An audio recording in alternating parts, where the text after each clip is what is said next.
On today's show, the Capitals pick up a big win over the Cats and the excitement that surrounds Anthony Beauvillier.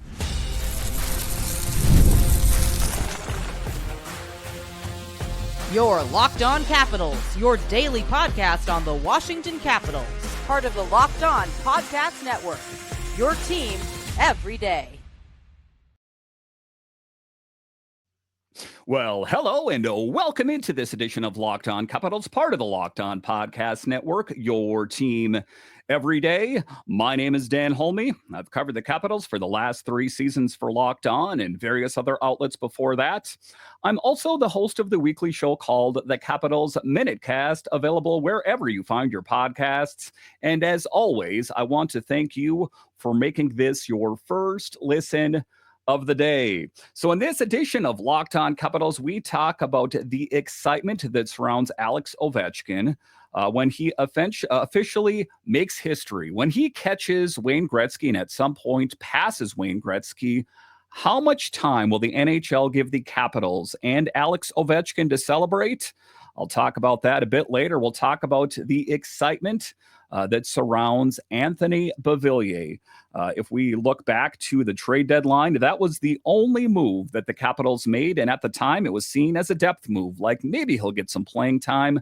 I think it's safe to say he has exceeded all of our expectations. But to get it going here, we'll talk about the Capitals as they take down the Panthers in a decisive victory. And why is this important? Well, it's important because, the Florida Panthers are the reigning Stanley Cup champions, and the Capitals down them by a score of 6-3. And you might be thinking to yourself, well, what's the big deal? The Capitals were the first team to clinch a playoff spot. I think it's important in a lot of different ways, as it is a formidable opponent that you need to be battle tested. You need to sharpen your knives and your teeth, if you will, to take on your opponent.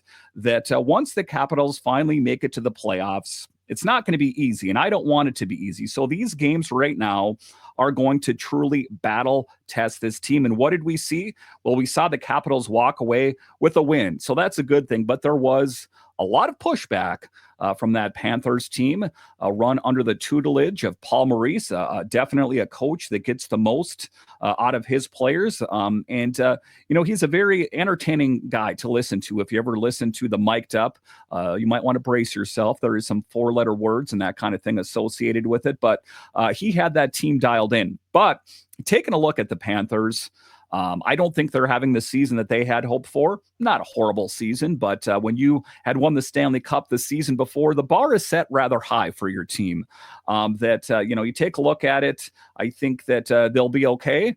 I think that depending on who they face in the playoffs, they should do rather well. But still, for the Capitals to be in the position that they're in and pick up a decisive victory, well, that is quite stunning. Now, before I dig into the game here, I think it's important to just be professional about this. I think as Capitals fans and as a guy that hosts this show, we know what kind of team we have in DC. We know that they were at the time the first team to 100 points, and that they're knocking it out of the park, despite all of the insiders that said the Capitals would do nothing.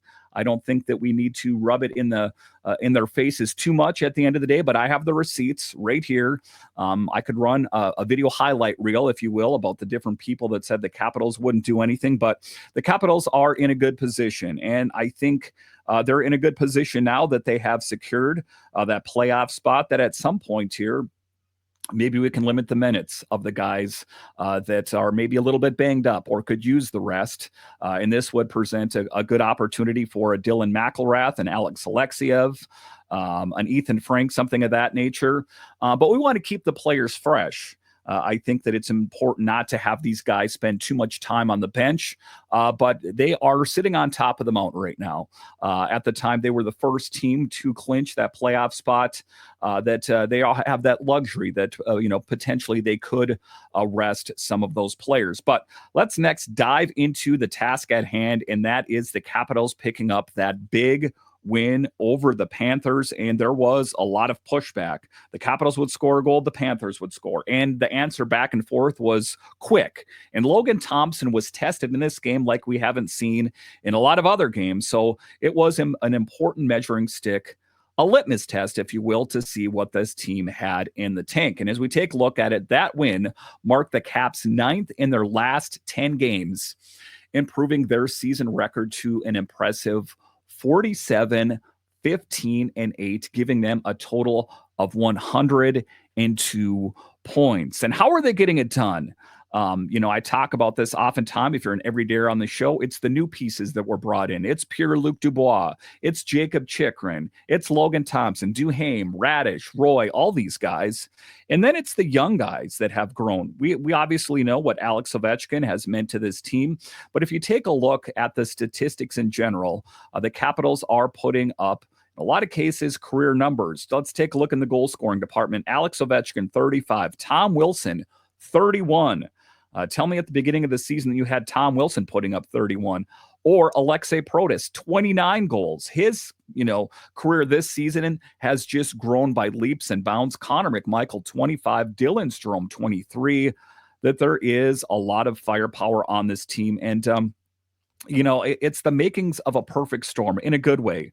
Dylan Strome putting up 45 assists, 68 points, that they are getting production up and down the lineup. That is ultimately how they're getting it done. But what it was that home ice dominance. And I've oftentimes on the show talked about the Capitals playing well on the road. It seems like they're turning hot at home now here as well. In this game, I think in particular really showcased the Capitals' dominance at home, as they've now won 6 straight at Capital One Arena since March 3rd. And of course, if you take a look at the record, you know that they're playing good at home and on the road, but it seems like they're heating up at Cap One, which is a good thing. We want Capital One Arena rocking. So when it is the playoffs, the other team wants to fear coming there because the fans are so engaged and the Capitals are playing so well.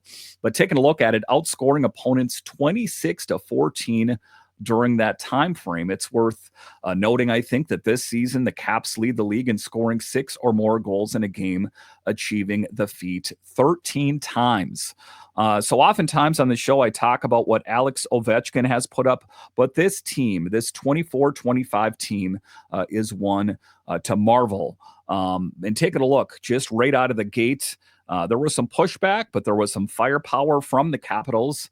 The first period was packed with excitement. And if you are a fan of a lot of offense, well, you were delighted in this game. Connor McMichael kicked things off for the Capitals with a breakaway goal with a feed from Wilson.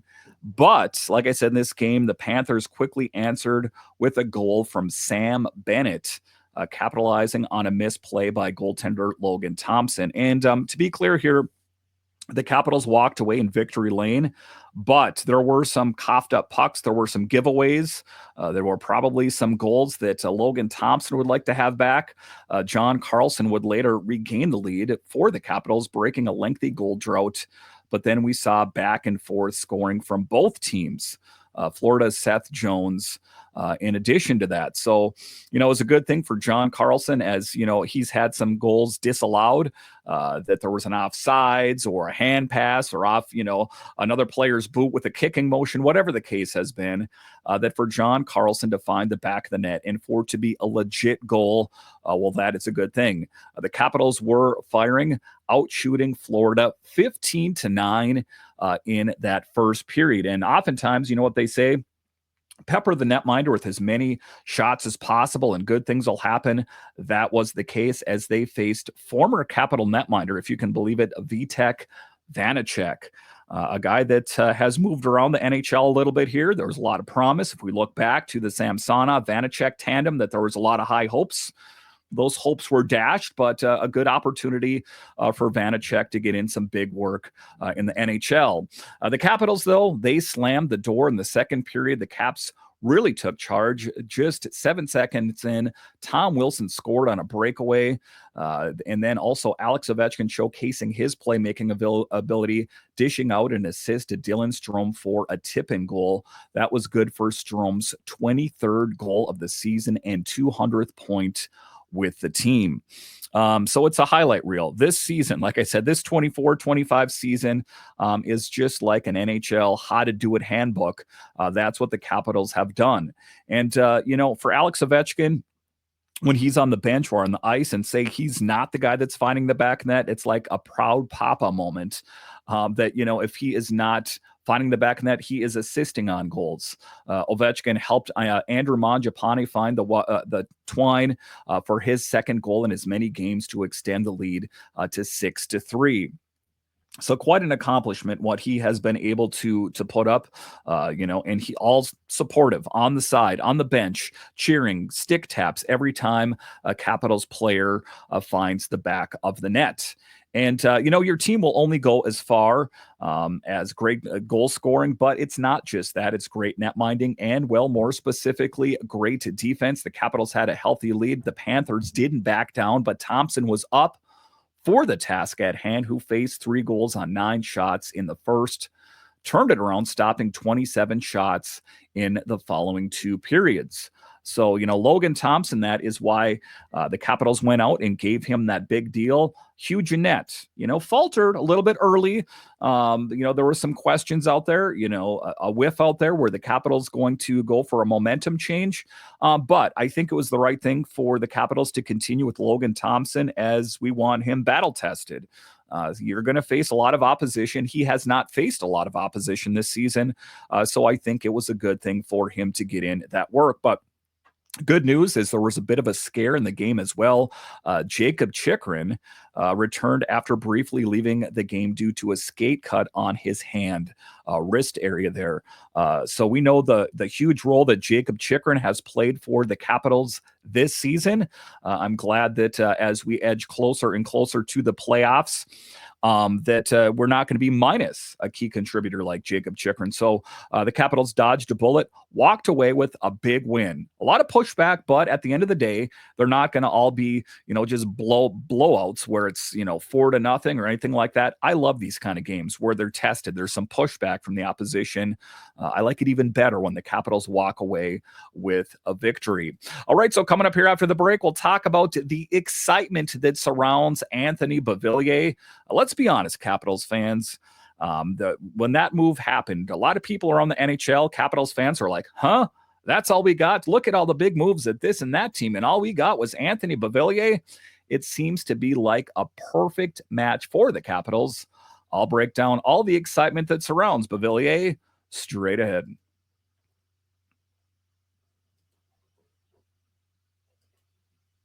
Looking for a snack that's both delicious and nutritious? Crack into a good source of protein with Wonderful Pistachios. Wonderful Pistachios is one of the highest protein nuts.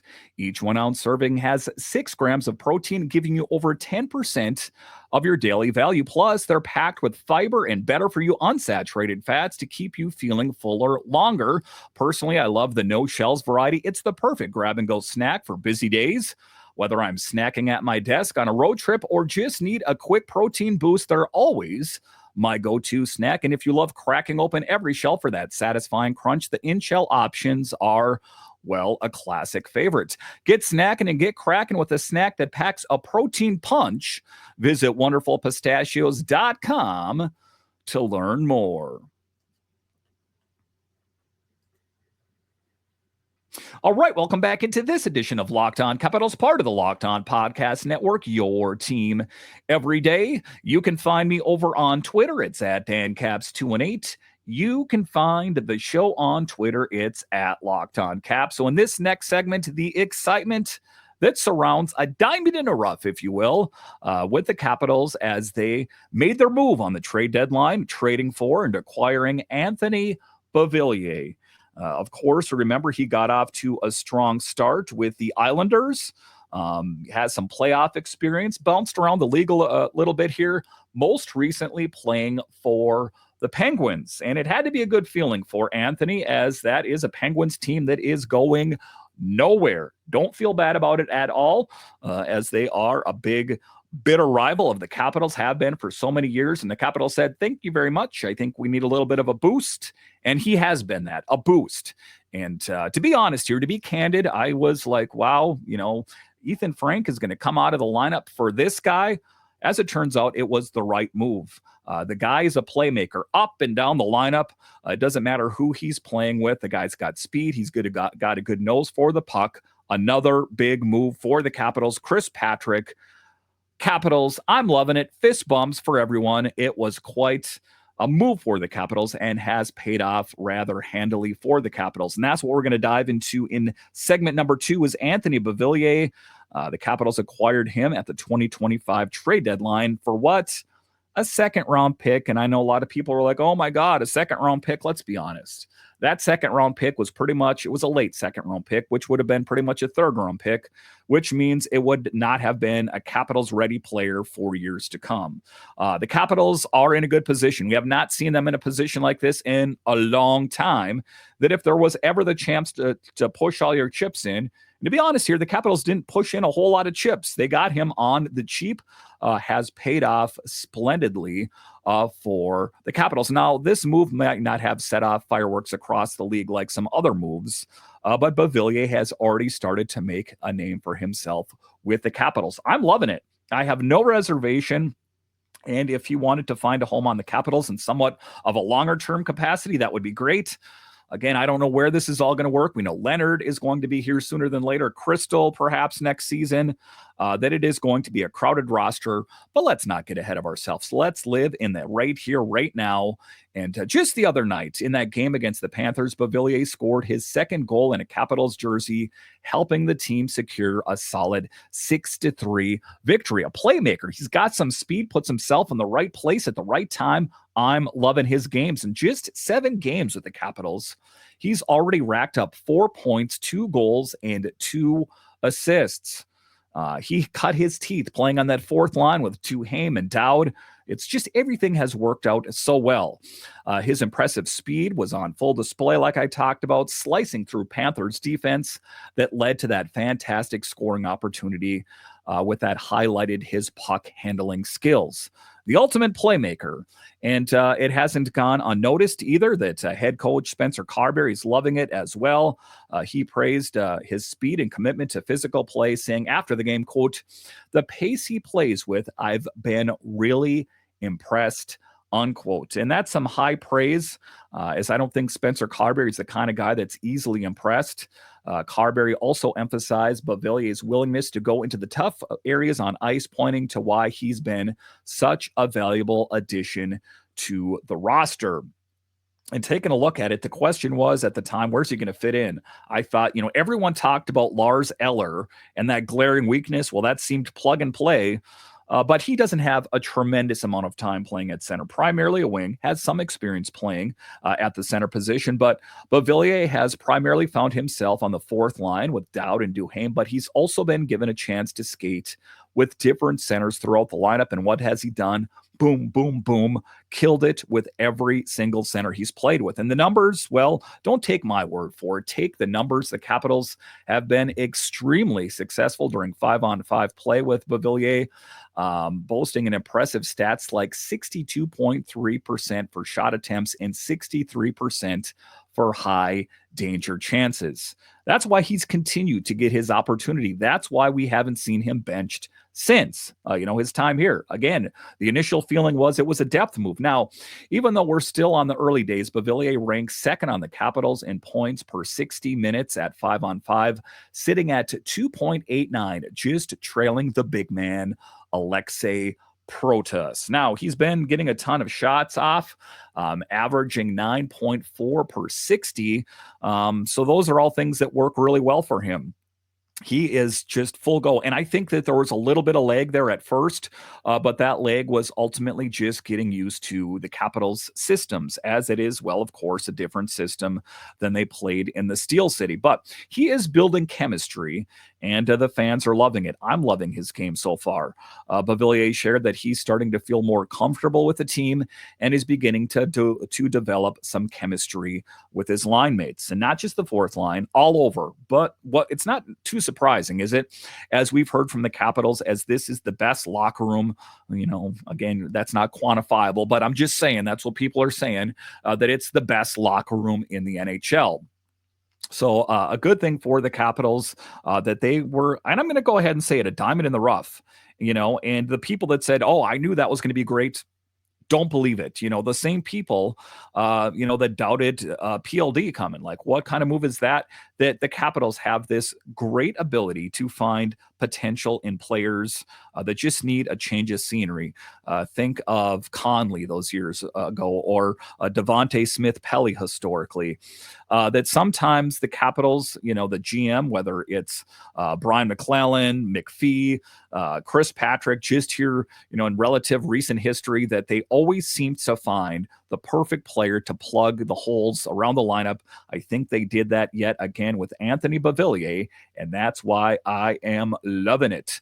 All right, so coming up here after the break, we know that Alex Ovechkin is edging ever closer to Wayne Gretzky.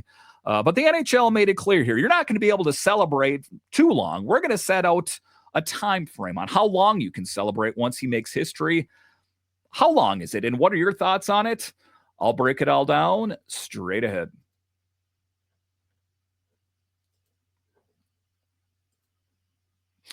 Ever check your banking account and wonder, where did all my money go between dining out, online shopping, and entertainment? It's easy to lose track. That's where Monarch Money comes in, your personal CFO, giving you full visibility and control over your finances. Monarch Money isn't just a budgeting app, it's a complete financial command center. You can track all your accounts, investments, and spending in one place, so you just stop managing your money and start building your wealth. Now, when I started using Monarch, I realized how much money I was spending on food delivery. Now I budget smarter and save more money, and it's easy to get caught up doing that, going to the restaurant. But money is tight. That is why you need Monarch Money. Take control of your finances with Monarch Money. Use code LOCKEDONNHL at monarchmoney.com for 50% off your first year. That's monarchmoney.com. Code LOCKEDONNHL for half off your first year.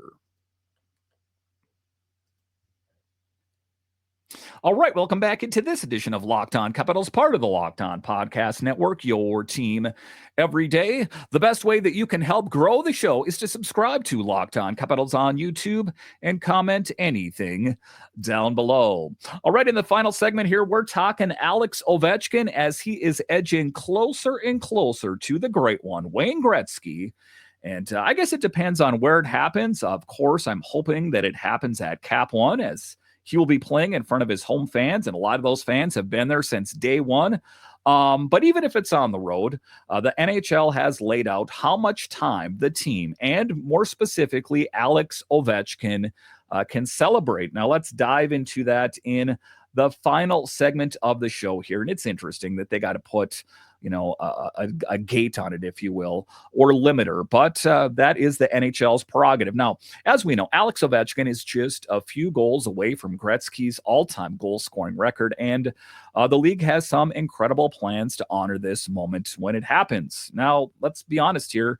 Gretzky has held on to that record for a long time, and we might not see anyone break this record in, well, anyone that's listening or watching this lifetime. But Chris Johnston shared with us when Ovechkin scores .895, the game will actually pause for a special on-ice ceremony. That doesn't happen too often. Sometimes you see a nod before the game, after the game. This is going to be a big deal. The celebration is only going to last about 7 minutes, which is a smart move to keep the game moving and respect both teams vying for playoff positioning. Now, I think that NHL fans that are a fan of the NHL at large will respect it. But if it happens on the road, there might be some sour grapes with some people like saying, can we move on with this already?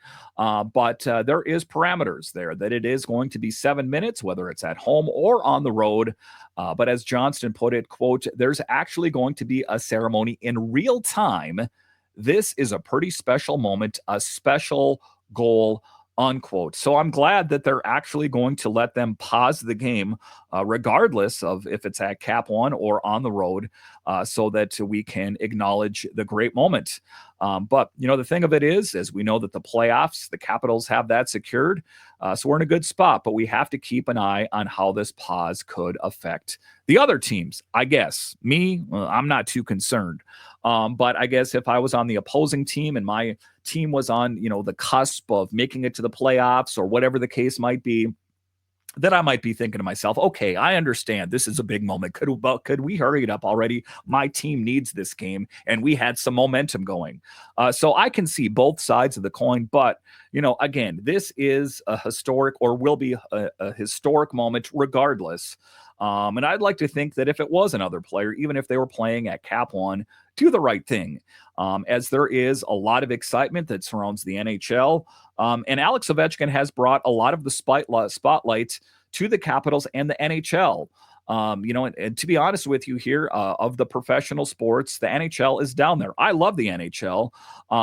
But if you take a look at, the NBA, if you take a look at the NFL and Major League Baseball, hockey finished last among the big sports. So for the spotlight to be squarely shined on the Capitals and on a broader level, the NHL, I think that this is a good thing. I'm just happy that the NHL did the right thing and let them have a ceremony at the moment it happens. We're not waiting till the end of the period. We're not waiting until the end of the game. That I think that the NHL knows that this is a special moment for the Capitals. This is a special moment for Alex Ovechkin. So when it happens, be prepared. I think it's going to be closer than anyone thinks. But like I said, the runway is getting shorter and shorter, right? As the season gets shorter and shorter, hopefully that there's no dip. Hopefully there's no injuries or anything like that it can get done this year. But fear not, Capitals fans, as we know that Alex Ovechkin still has one more year under contract. So in the unforeseen event that it doesn't happen this year, he still has one whole season to get her done. All right, once again, I want to thank you for joining me on this edition of Locked On Capitals, your only daily year-round podcast covering the Capitals. And I want to thank all of you that listen on the audio side and watch this on YouTube. You are what makes this show successful. When you're done here, head on over to Locked On NHL, as they have you covered 5 days a week, covering all of the NHL, available wherever you find your podcasts and on YouTube. All right, once again, I want to thank you for joining me on this edition of Locked On Capitals, part of the Locked On Podcast Network. It is your team every day. My name is Dan Holme, and I'll talk to you again next time.